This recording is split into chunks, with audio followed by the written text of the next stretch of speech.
이번엔 저희가 준비한 두 번째 이슈를 소개합니다.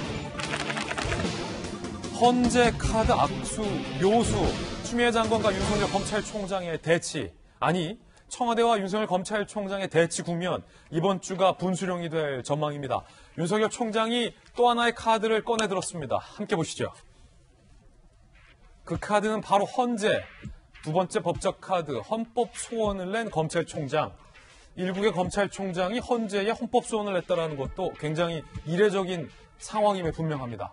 윤석열 총장 측에선 법무부 장관 주도로 징계위를 꾸리는 검사 징계법 관련 조항은 검찰총장이 징계 대상일 때 한해서 위헌이다라며 헌법 소원을 냈고요.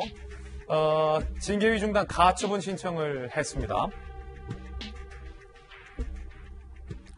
헌재가 윤 총장의 가처분 신청을 받아들인다면 징계위의 근거가 되는 저 법률에 대해서 효력이 정지되므로 징계위 자체가 무산이 된다는 전망도 나와 있습니다. 자, 일단은 이재문 기자. 이게 뭔지, 검찰총장이 헌재에 헌법 소원을 한 경우를 본 적이 있는지 어떻게 보십니까?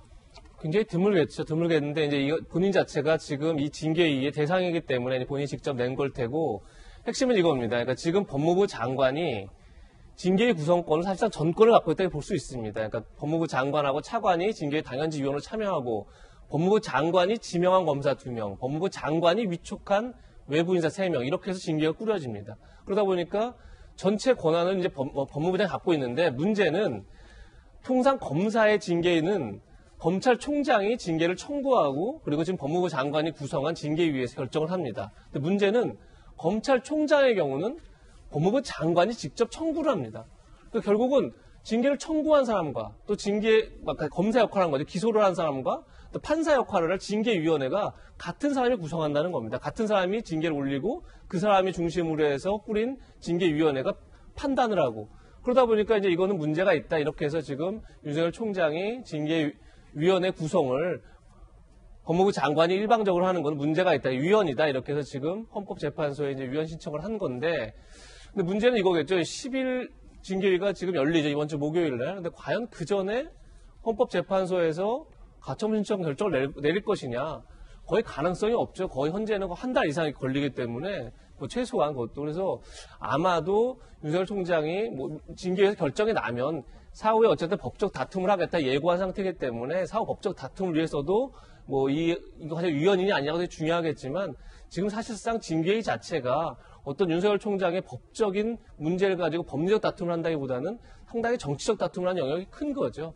그런 점에서 윤석열 총장 측도 어쨌든 지금 대통령이 절차 정당성과 공정성을 강조한 상황에서 과연 징계 청구권자가 추미애 장관이고, 또 추미애 장관이 꾸린 일방적인 징계위에서의 징계 결과가 과연 합당하냐, 공정하냐, 이 문제를 제기하기 위해서 아마 헌법재판소에 헌소를 건 게 아닌가, 이런 생각이 듭니다. 예, 그런데 이 검사징계법 5조 2항 한 보도에 따르면 민주당 의원들이 이미 일찍이 이 법률에 문제가 있다라며 지적을 해놨다라는 보도가 나왔습니다.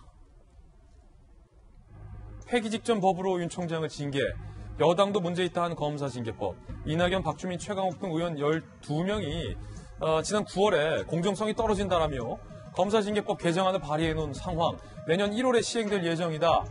조선일보 보도에 따르면 법조계에선 추 장관이 곧 사문화되는 조항을 갖고 징계를 밀어붙였다라고 이야기를 하고 있다라는데, 손정희 변호사님, 자, 여당 의원들이 윤 총장과 같은 법률에 대해서 문제가 있다라고 얘기했던 게 맞습니까?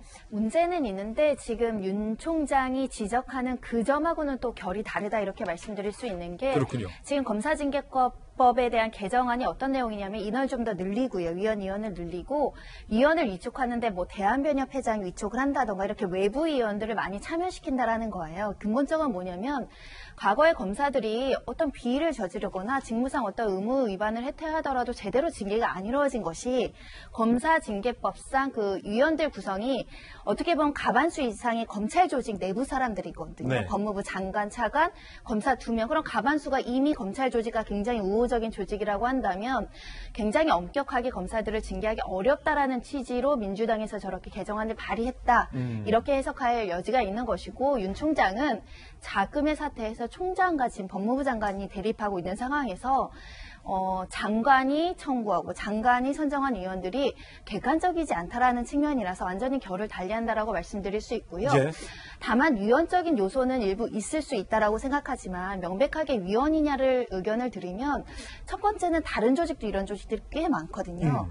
그리고 검사징계법상 이런 점을 염두에 놔서 이 청구권자는 의결권을 배제해 놓도록 해놨고, 두 번째로는 공정성이 의심되는 사람은 또 기피 신청할 수 있도록 해놔서 아주 그러니까 어떤 공정성을 저해하는데 불복할 방법이 없는 법은 아니어서 이것을 헌재에서 긴급하게 가처분 결정을 내려줄까라는 고민은 좀 듭니다. 예, 윤 총장이 두 번째 법률적 카드를 꺼내든 건데 바로 여기서 매우 흥미로운 장면이 나타났습니다.